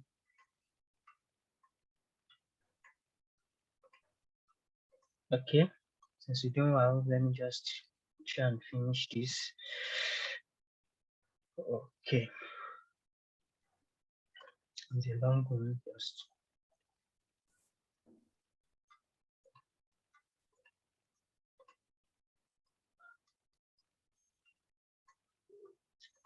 So after we're done with this, I will challenge us to add another job to it, and the job will be like building out both the front end and the back end into a Docker image, then push it to Docker Hub. I think we have done something like that, and I've explained it in my previous video using Circle CI too. So I want to use that one to challenge us. After this, you can just try it out and see. So if you have any challenge with that, we can quickly work. We can work with it, and you're able to get more understanding on it, because the more you practice, like this project now, if you don't do it now, go over it later, and you practice it yourself, and you're able to deploy everything. So it's something you put on your GitHub. Like this is even for intermediate level. You put it on your GitHub, part of the project you did. So it can be something that you are well sure of. You can use to sell yourself. So, and the more you do projects, the more you get your hands dirty and you work on project, that's when you get to understand and they can actually trust you more. Oh, it looks okay. I think I'm almost done. So I'll just encourage us after this, do it yourself from scratch, then finish it, put it on your GitHub with a good and nice documentation and screenshots. Then you are adding more to your document, to your projects and your, what's it called, your portfolios. Okay, I think I'm done.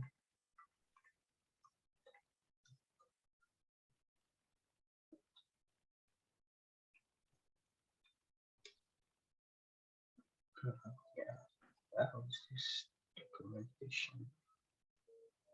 Oh, okay. I thought oh, okay.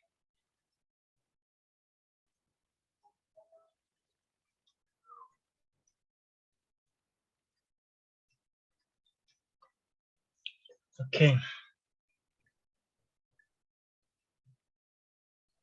Okay, let me try and check. Are they online? Okay.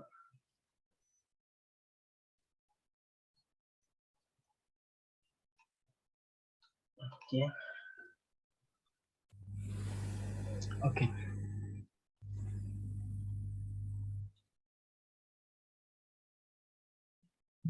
Okay, so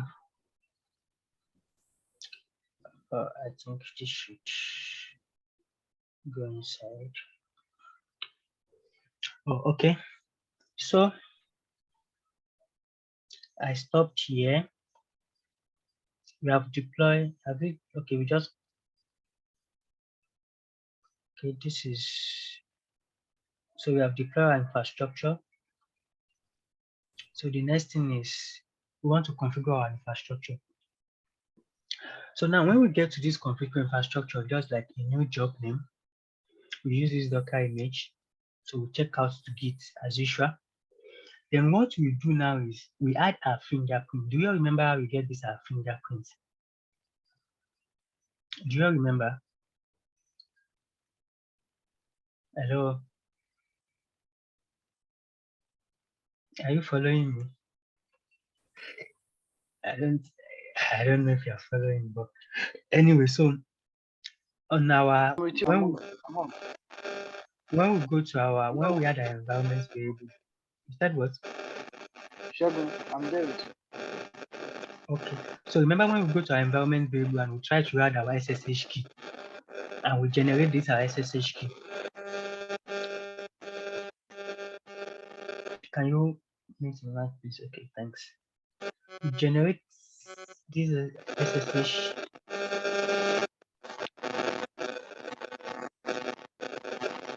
What we have an SSH key. Can you mute your mic, please? Okay. Well, I think we generated an SSH key. Oh, yeah. Oh, okay. Let me try and put it back. Or maybe I think I mistakenly deleted it. So yeah, this is our SSH key. This is how we get our SSH key. I think we put it the other time. I don't know. Maybe I mistakenly deleted it. So you can see FCOD 4FBC. So this is the same thing that is there. So that's why I get our fingerprint. So we are adding this our SSH key into our environment. So after that, we try to install these are dependencies that we will be needing to configure it, because when we are configuring everything, we are doing it on the cloud. So we kind of be very fast now. So now, after that, we want to show what is in this our inventory.txt. So when we cd, like what I said, we are using this absolute path, we cd into this and we want to cut what is there. So we want it to show it to us. You see it when we run the pipeline. So maybe with that, I will be able to explain it. So after it runs it to us, we want to use the content of this inventory.txt to run our Ansible. So remember when I was saying something here that when we give this thing these roles, is it here?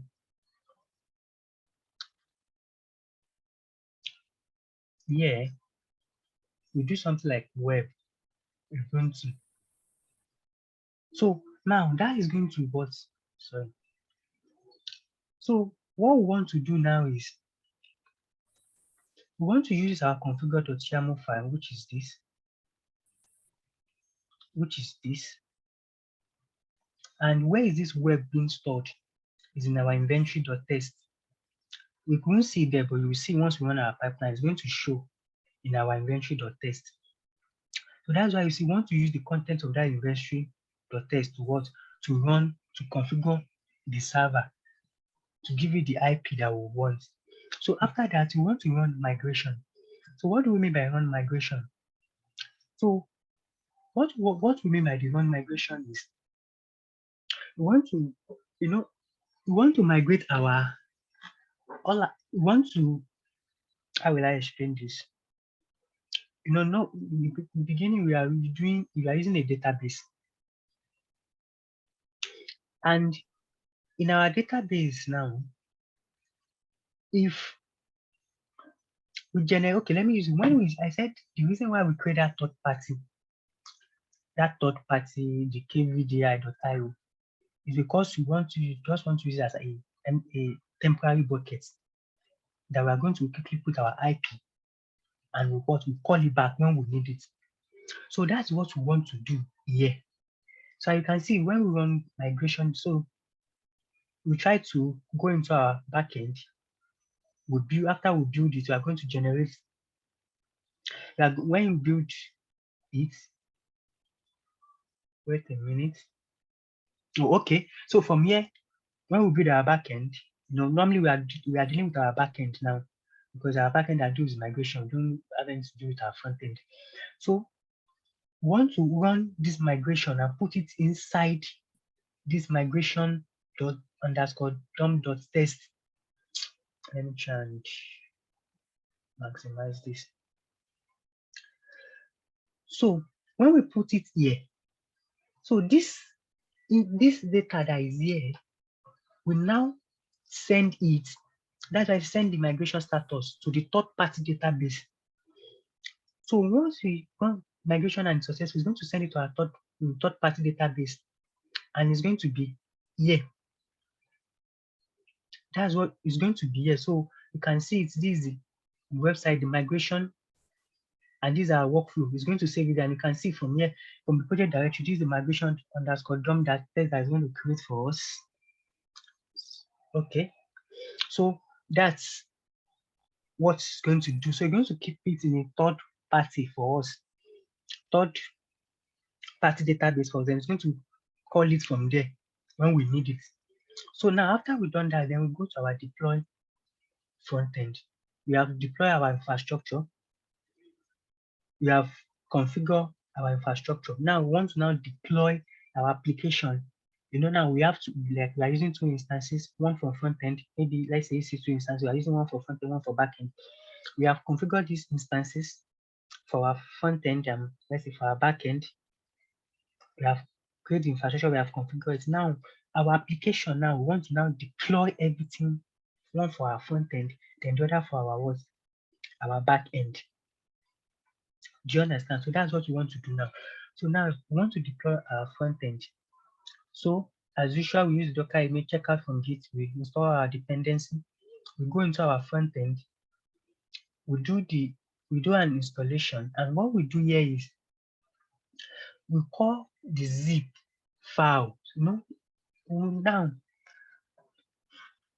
let me show us something here. I think if you quickly can. So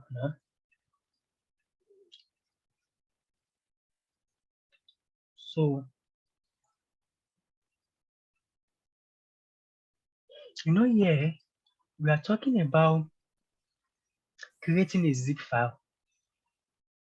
So we say create a directory. It's going to create this directory, unarchive the backend. So this source, so it's going to zip this file and put it inside this endpoint. So that's what it's going to do here. So we now say copy and unzip this node module that we already zip. I don't know if you understand it. So it's going to zip everything together in a file and send it into that directory. So that's exactly what this what we want to achieve there while we're actually installing this gzip, this tag gzip. So we're going to install it and call it. So you're able to allow us to perform that option. Like we are using two fresh instances. So everything that we need to do, we have to be inside of the instances. Then now we want to get our backend URL and set up the environment variables. Initially we send our backend URL to a third-party database. So now we want to bring that backend URL back and configure what? And set up our environment variable. So now let me go. Okay, I've not gotten the okay, don't worry, let me see. So now we add our environment variable. Okay, I think I'm still here. We add our environment variable initially to Circle CI, and at the same time, in this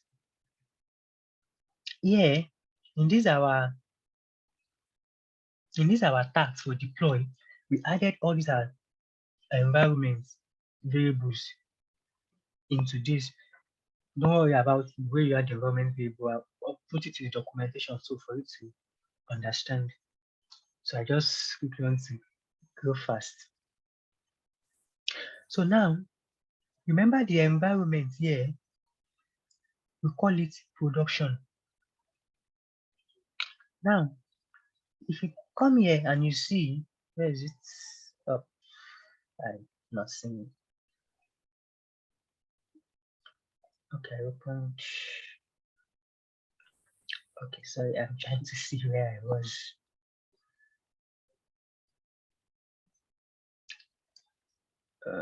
Oh, okay, sorry, I've seen it. So, we want to call our backend URL. So all these formula, they are all in the documentation, AWS documentation. So it's not something that I just put in your head and like, how is it? So we want to export API URL to be equal to this backend that will call from our instance. When we have created an instance, we want to call the backend URL now and put this on this port. Remember when we configure infrastructure, we created 4 ports, and which 3030 is one of it.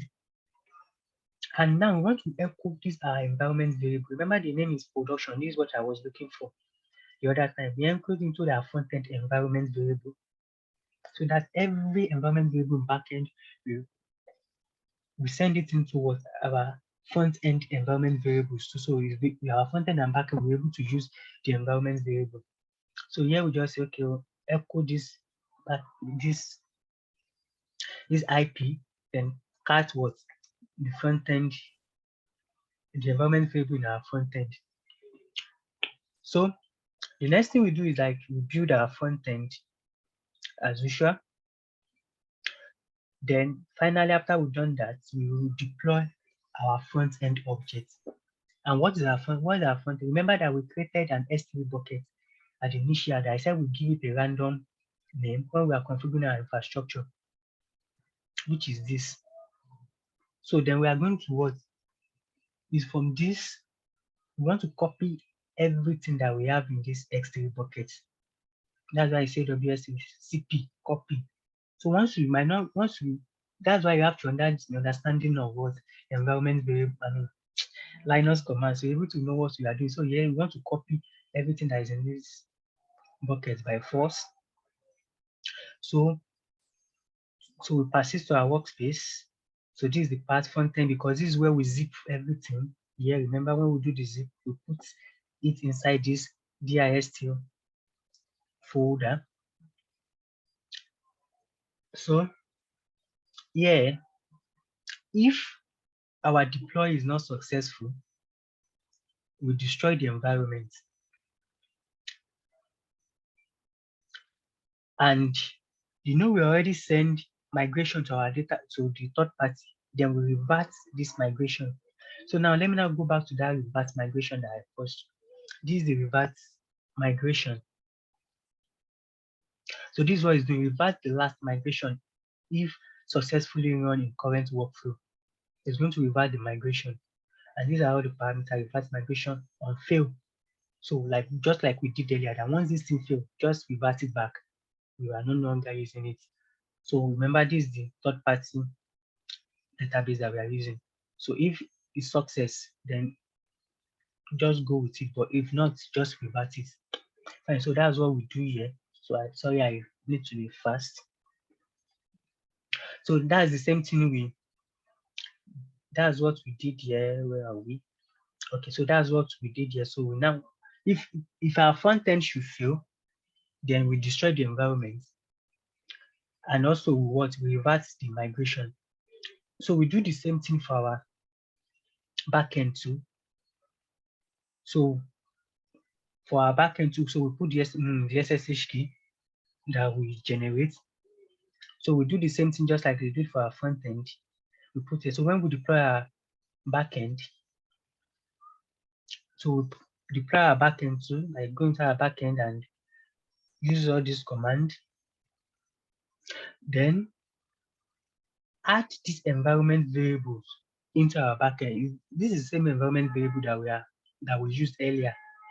That is in our configuration, that is in our role and our tags, just like the one we put in our Circle CI. So this is all the environment variables. So once we know, although we can make this environment variable too as a command, just like we do to destroy environment and what do you call it, reverse migration. We can just put it there. So we just call it like that. So we might do it anyway. So after that, we configure our backend server. So this place is very important. Remember that this is the what is it called? This is the folder to our the I mean, this is the folder to the how would I call it, the zip file. So can you see this study? So we try to zip everything that is inside. Then we make a new directory, which is this. Then we move everything that is inside this zip file into this directory that we made. So we make this new directory. So just like it's in Linux commands. So we make this directory, then we move everything that we zip here inside this new directory. Can you see? And we seed into this our node module, and we unzip all our node module that we zip earlier. We unzip it inside these node modules. We package everything together as a file. Then after we've done that, we move this node module that is being zipped, we move it to this folder. So that's what does the command mean. So after we have done that, then we have to run our Ansible play. We run our one Ansible play initially when we want to configure our infrastructure. So when we run our Ansible, just like the same thing, we go to the root folder.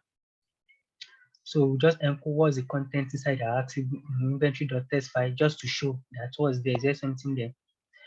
Then we can cut it out. So this echo and carry just showing the same thing. Then we run this Ansible command. Just like Ansible deploy backend.yamu file, and we have the backend.yamu file here. This is it. So deploy this backend .yamu file. So this thing is as automate this. I know this thing might be kind of complex for the first time, but don't worry, you get it once you go over it again and try it out yourself. So when that is being done, then now let's activate our workflow and try to run this, and hopefully we don't get any indentation error. So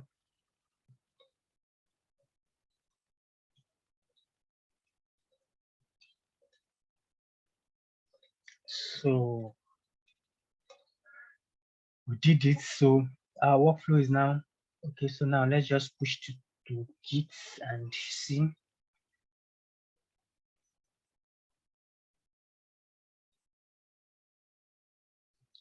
So once we push to Git as usual,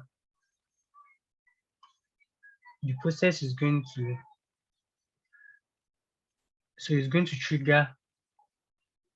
Oh, I know and you can see. So there's an indentation error in line 13.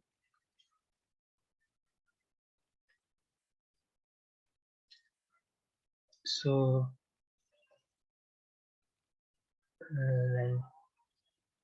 13 step. I'm trying to see. Okay. So that's the issue with YAML file. You always have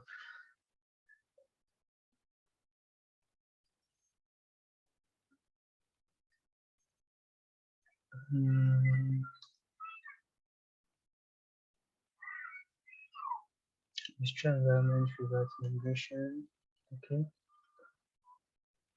So it might not even be on the same on that line 13. So I'm trying to see where it might be from.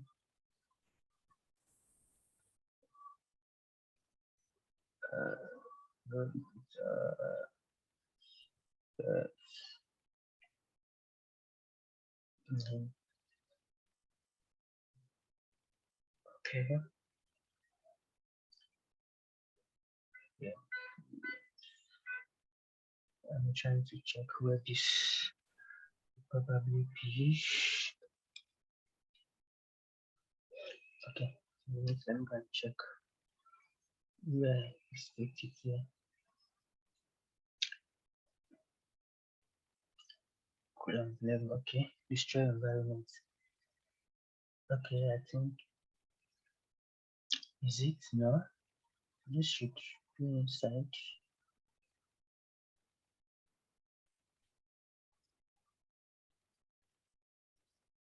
Okay. Yeah. And the position and the parameter element. Where would that be?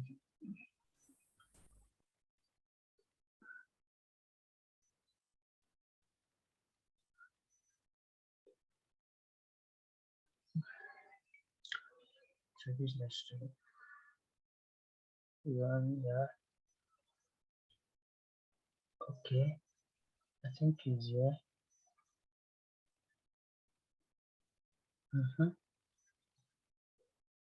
This follow the same thing. Okay, just wait a minute, let me go and check. Okay. Let me go and check another reference to see if I miss any indentation there.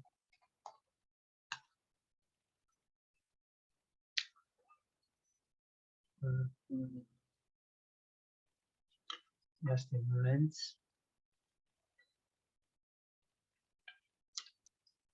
But do you have any question? If you have any question, you can just ask so quickly. Go right.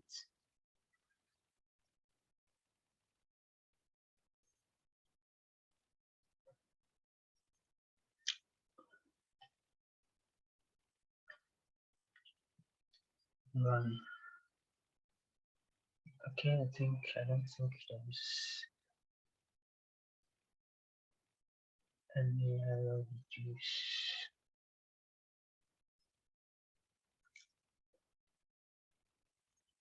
Any question in the chat? Okay.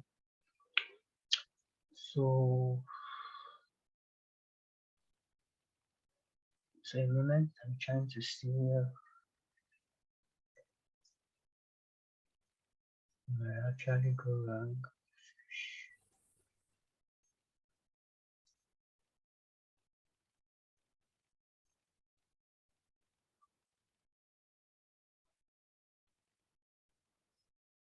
Okay, I think it's here.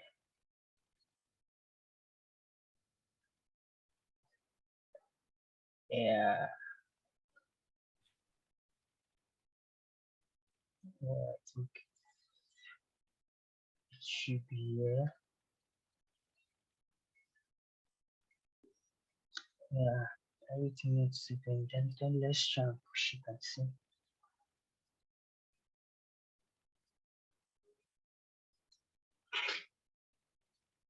So of course it's going to trigger a build. Do we still have it? Or is it gone? Let me try and refresh. Okay, we still have the error.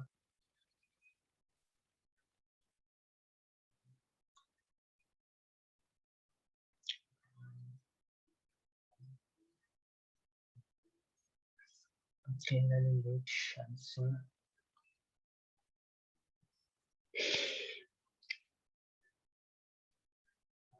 Oh, okay, this is another one. Line 145. So the way we are commenting and not commenting it. Line 145. What could be the issue here? Just a moment. So when you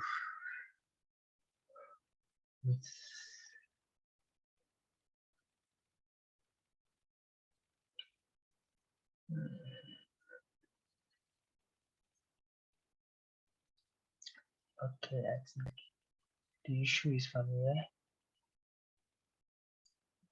Okay, yeah. So the issue is from here. I push it and see.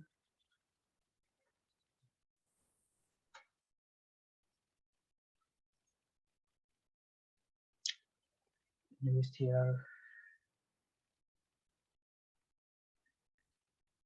okay, still the line 145. Okay.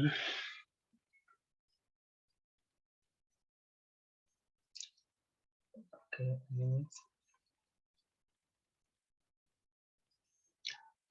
Oh, I can just quickly go over this, so because I also have a new section also. It's here.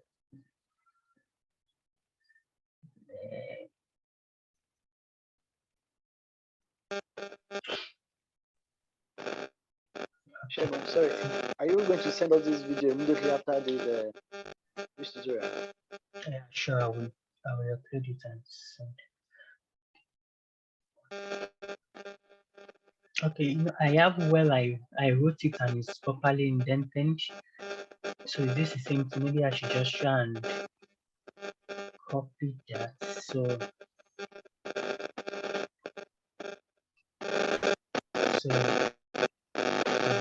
it should be safe. Just a minute. Maybe I should just try and copy that, so it's going to save us troubleshooting the indentation.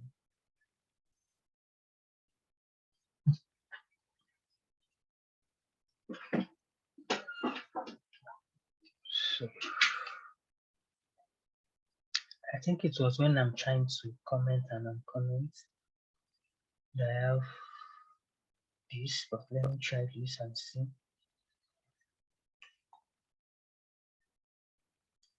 So I'm trying to indent it very well. Let's see, hopefully this will work.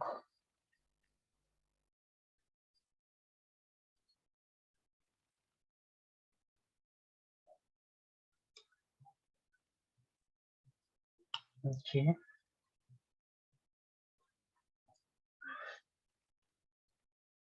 Oh, okay. So you are able to solve the indentation problem. So this is running. So it's going to take us how many minutes? We should display the time that is going to use to run. So let's sit back and see how this runs. So while this is working, let's just go to our AWS. I want to show us something here. S3. Remember that I don't have anything stored in my S3. Okay, I think I have. Let me see.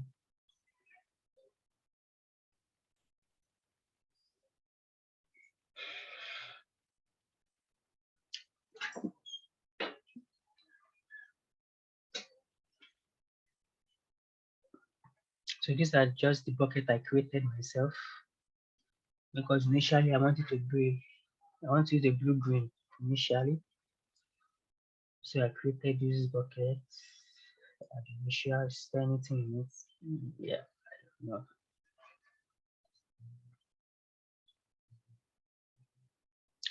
No. Okay. So let's go back to our viewed. So let's hope. So you can see that all this is successful. But I didn't, okay, we didn't check our scan the other time. So this scan, everything is successful. So we are trying to deploy our infrastructure now. Let's walk through the process. So now it has spin up the environment. It has prepared our environment variable. Can you see this? All my environment variable is showing here. You can see. So these are the environment variable. So it prepares all our environment variable. It's checking it out from Git. Can you see? So it's ensuring that our backend infrastructure is, so that means it's creating a Cloud-Formation template. Let's try and watch and follow as it's doing it. So now what this Apple CI is doing is ensuring that for me. Okay, so it's creating the Cloud-Formation template. Let's go and check through. So you can see. Remember that here it says it's creating, ensuring backend infrastructure exists. So you can see here, create in progress. You can see the time. So this is still running. Let's give it a moment.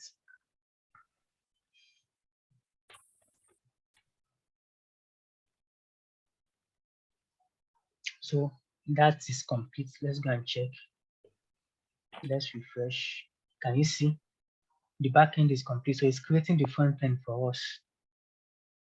Ensure front end infrastructure exists. It's trying to create that for us.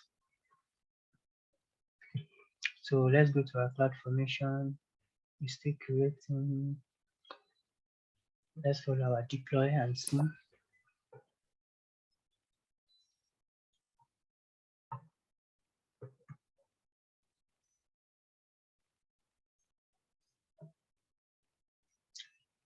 So, okay, let's just follow this through and see. Once this is complete, we go to the.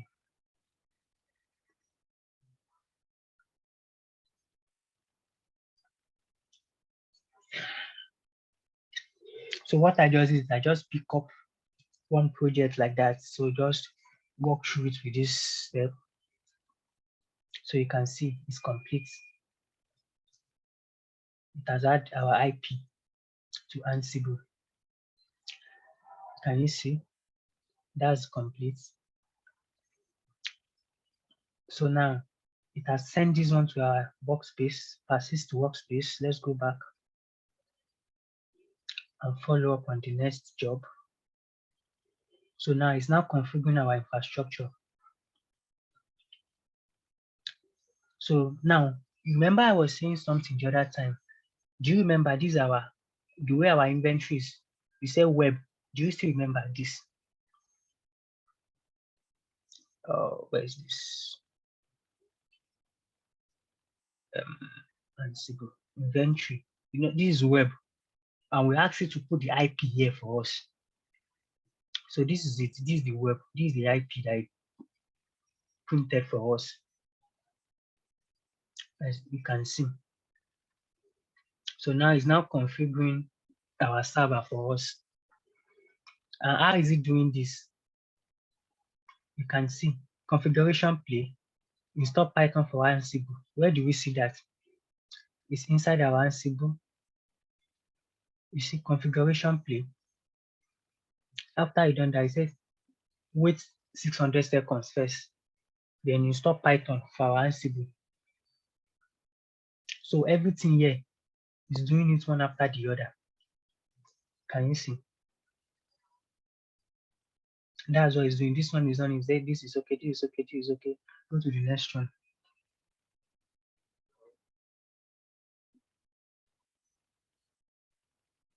That's why it's doing this for us.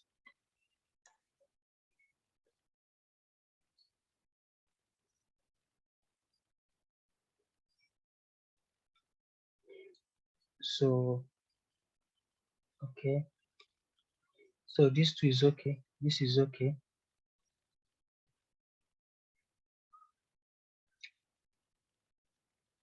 So now I want to install this for us. Can you see the way the thing is working now?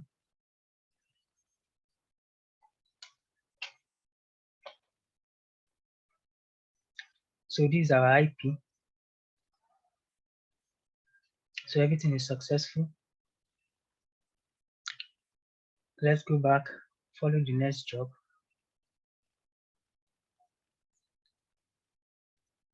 So we want to run migration now. I have a question in the chat. Yeah, exactly. A top down. So it's going to be running from start to end. And remember, when we do this, remember this is our workflow. So the workflow is just like this was going to show. Let me optimize it. The first thing we did is we built front end, we built back end, we test front end, but this front end depends on this our first build. Depends on like if you are using Terraform, you know. So for me to do this, I will just instead of me using require, I will put depends on, like if it was to be Terraform. So this one too depends on require, sorry, requires this. So this one requires this too. So when I want to deploy my infrastructure, that means all my tests must have been complete. Both my test and scan is complete. And I feel I'm using the main branch here. So when I configure infrastructure, it depends on my what deploy infrastructure. So when I run migration, it depends on my configure infrastructure. So it's not necessary that it must depend on this, but because of what we are doing, we are trying to tell you that we are putting this that this must be done before this. So it's just like a metadata that we are putting in that we must be able to achieve this before we achieve that. So this is done. Our run migration is successful. So now we said our run migration, we should do this one, send this to Kevin. So now let's go and check this again. Has it sent it to it? Let me refresh. Remember now, you remember the other time it was 36, now it's 38. What does it send? What's the time now? What's today's date? Is it using the date or has it been arranged? I think it should be the latest or the date is kind of different, right? I'm using the EU. Oh, where are the okay? So this one is when it's going to expire. Sorry, I'm like, this is different. Okay, let's check what is inside this. Remember, this is our IP. Let's go back there and check if that's it. Okay, this job is done. I want to try and see our backend IP. So technically everything is done, but I want to show us something. I think we echo our backend IP somewhere. We try to echo our backend IP. Is here. Okay, remember this is 527323144. Now let's go back here.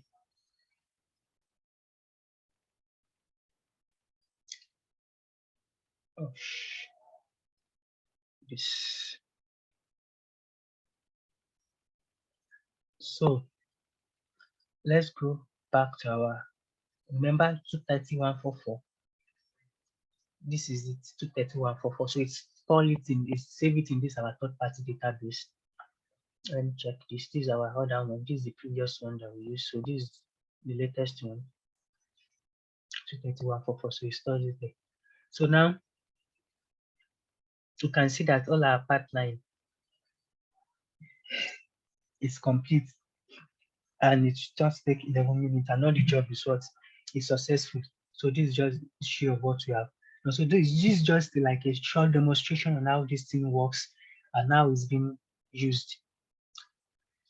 So although we need to do a smoke test, then do other things on this, but might not be able to do that one today, but my major objective is to explain to you how the Circle CI work, how Ansible works, and how we use Cloud-Formation to deploy our infrastructure. So let's quickly go to our AWS and see this our front-end infrastructure. You can see everything is created. We create everything. Everything is okay. This is our backend. So now let's go to our S3 buckets. You know, we ask it to create an S3. We give it a random name. Let's go to our S3.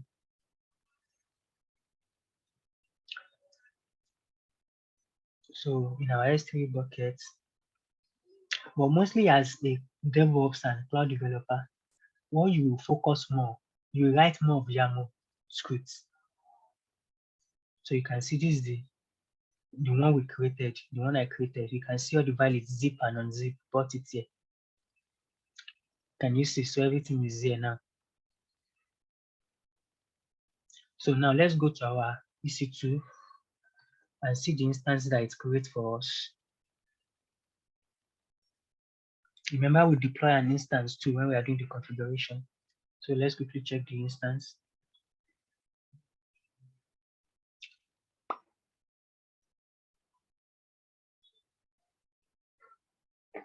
So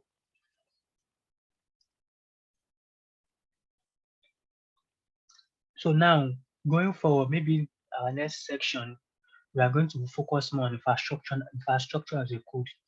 We are going to deploy a whole full service, like maybe an EC2 instance, having a full both server and the database, everything, the ingress rule, the NAT gateway, everything.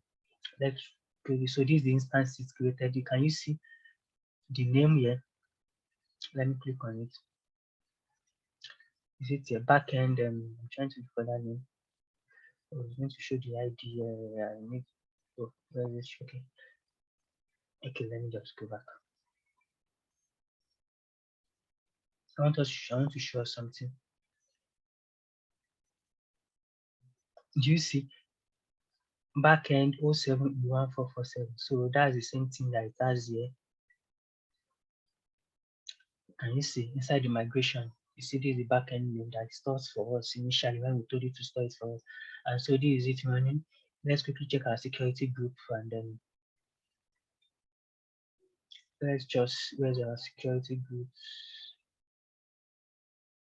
Can you see these are the ports that we created? We created 22, we created 30, 30, 90, 90, 90, 91, 00. So can you see that we do this, so all our stack, everything is working. So I think in our live section, probably we are going to work on fully on Cloud-Formation to deploy to AWS. We are going to deploy a full like, how will I explain it? A full project like let's just say full stack project using infrastructure. We're just going to write just only a YAML file for our Cloud-Formation that's going to deploy all the EC2, the NAT gateway, the security group, the ingress, everything that we need is going to deploy it and user can be able to access it.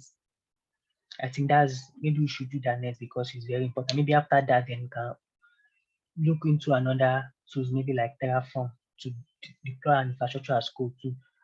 And also, we can also use it to deploy like the monolith microservice we did earlier. We can also use this Ansible and Cloud-Formation to deploy everything without even building image on our system. Remember, I said it in that video that you can build image without building your system and you do everything just like it is. Just use your CI tool and your maybe Cloud-Formation only for AWS and the other to make it Terraform for other application. Then you deploy it. So that's what's mostly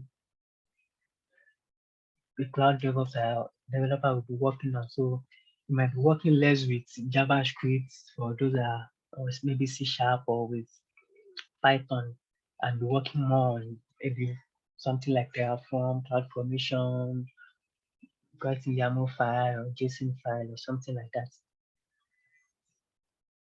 So I think with this, that's what I have. So everything is on GitHub, so I will try and update it soon for us to Okay, so I don't know if you have any other question. But for me, that's all I want to show us today, and I hope we're able to get it to an extent and we're able to, okay, at least we're able to achieve it all to the deploy backend. So does anybody have any question?